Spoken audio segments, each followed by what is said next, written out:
జీరోగా ఉన్న పాకిస్తాన్ హీరోగా మారుదామని ఒక తప్పుడు అంచనాలతో తనకు తాను హెచ్చించుకొని ఇరాన్ అమెరికా మధ్య నేను మధ్యవర్తిత్వం వహిస్తాను, ఎందుకంటే ఇరాన్ మా ముస్లిం దేశం కాబట్టి.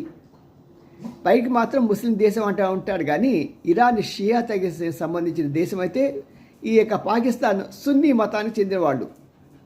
వీళ్ళ మధ్య హిందువులకి ముస్లిమ్స్కి ఎంత అగాధం ఉంటుందో, ఎంత ద్వేషం ఉంటుందో అంతగానే ఎక్కువ ద్వేషం ఉంటుంది. ఆ ద్వేషాన్ని కడుపులో పెట్టుకొని కూడా నేనేదో నీకు దోస్ అని చెప్పేసి పెద్ద బిల్డప్ ఇస్తాడు ఈ నాయకులు. అలాగా మొన్న ఈ మధ్య జరిగినటువంటి మధ్యవర్తిత్వం వహించిన సమయంలో కావాలని చెప్పి వాళ్ళు చెప్పిన ప్రతిపాదనలకి తప్పుడుగా అమెరికాకి సందేశాలు పంపించి, ఎందుకంటే ఇరాన్ ఎప్పుడు కూడా పార్సీక భాషలో వాళ్ళ యొక్క అధికారపు లెటర్స్ ఉంటాయి. ఆ అధికారపు లెటర్స్ని వీళ్ళు తారుమారు చేసి అమెరికాకి ఇంకోటి పంపించారన్నమాట. దాంతో అమెరికా వాళ్ళు ఎస్ అన్నారు, కానీ తీరా ఆ మీటింగ్ ఎవెన్యూ దగ్గరికి వచ్చేటప్పటికి వాళ్ళ భావాలు వీళ్ళ భావాలు వేరేటప్పటికి ఎవరు రూట్ వాళ్ళు చూసుకొని వాళ్ళు వెళ్ళిపోవాల్సి వచ్చింది.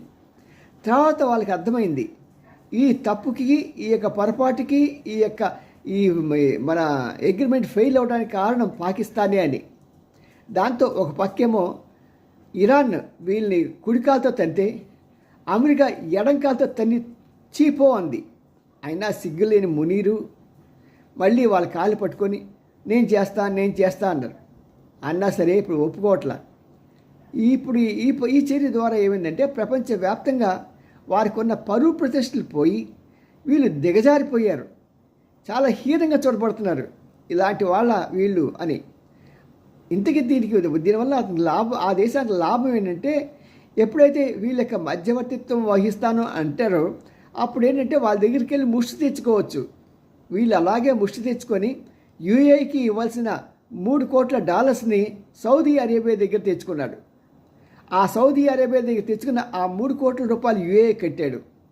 ఆ తర్వాత ఇంకా 2 కోట్లు ఇస్తా అన్నాడు, ఇప్పుడు కాదు మెల్లిగా ఇస్తానులే అన్నాడు. మరి ఇలాగా ఎక్కడ వాళ్ళ మధ్యలో నేనేదో పెద్ద మీడియేటర్ని అనే తోపుని అని చెప్తూ తను అడుక్కు తినడానికి చాలా అవకాశాలు పెంపొందించుకోవాలని ప్రయత్నం చేశాడు. మొత్తానికి కథ అడ్డం తిరిగింది, మళ్ళీ వచ్చి రోడ్డు మీద పడ్డారు. ఇప్పుడు ప్రజలందరితో పాటు వీళ్ళు కూడా లైన్లో నించుని ఆ కేజీ అట్టా కోసం అని చెప్పేసి గంటల తరపు లైన్లో నించోవలసిన పరిస్థితి వస్తుందేమో ఈ ప్రెసిడెంట్కి, ప్రైమ్ మినిస్టర్కి. వాళ్ళకి లేండి బాగా డబ్బులు